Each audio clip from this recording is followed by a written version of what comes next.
ישראל מירושלים, שלום רב, והרי החדשות מפי עופר ושקי בעיקרן תחילה.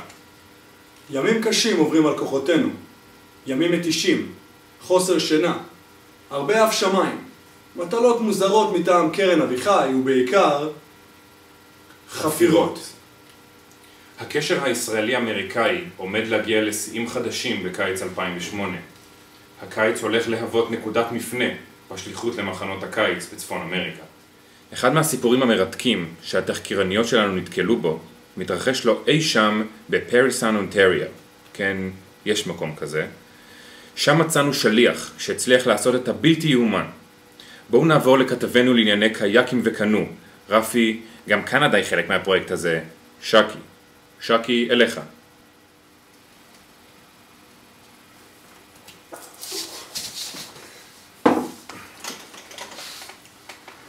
שלום עופר, מי אמר you are J ולא קיבל? אני נפגשתי עם שליח שהחליט לעשות את הלא יאמן. הוא החליט לכוון את המאמצים לא לכיוון החניכים, אלא לכיוון הצוות.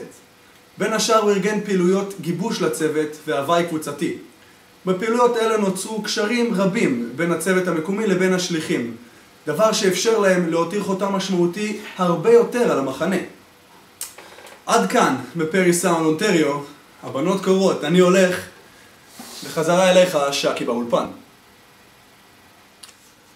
תודה שקי, נראה שאתה עושה חיים שם. ועכשיו לסיפור הבא שלנו. התחקירניות שלנו מצאו שבגרייט ברינגטון, מסצ'וסטס, וכן יש מקום כזה, קוראים ניסים ונפלאות. בוא נעבור לכתבנו בענייני טיסנאות עופר, כשאני מדבר על רצפה רועדת, מעולה. Front, baby, back, baby, side, baby. שלום שקי, חלק מתפקידי השנה הוא לעבוד עם קבוצות מדריכים במחנה. דרך זה אני מקווה להעביר את הרעיון השליחות שלי, את הערכים הישראלים, אהבת הארץ ואת האופי הישראלי. והם, בדרכם שלהם, יעבירו את המסר לכלל חניכי המחנה. אנחנו נחזור עם השתלשלות האירועים. בינתיים, אני יוצא לדי אוף. בחזרה אליכם לאולפן, שקי ועופר. תודה עופר. חלק נכבד מעבודת השליח הוא עבודה עם הצוות. עבודה טובה עם הצוות יכולה להשפיע המון.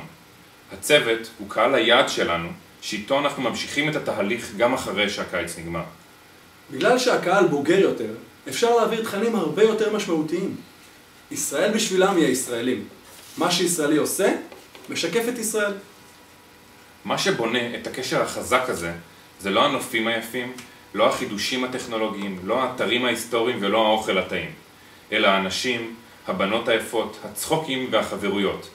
ופה, אנחנו השליחים נכנסים לתמונה. הצחוקים שנעשה, איך שנתנהג והיחס שניתן, ככה ישראל תראה בעיניהם. וזה כל ההבדל. עד כאן מהדורת החדשות. מיד אחרינו עוד כמה פרויקטים כאלה בכלל לא באותו רמה. שיהיה לכולנו קיץ מענה ובהצלחה.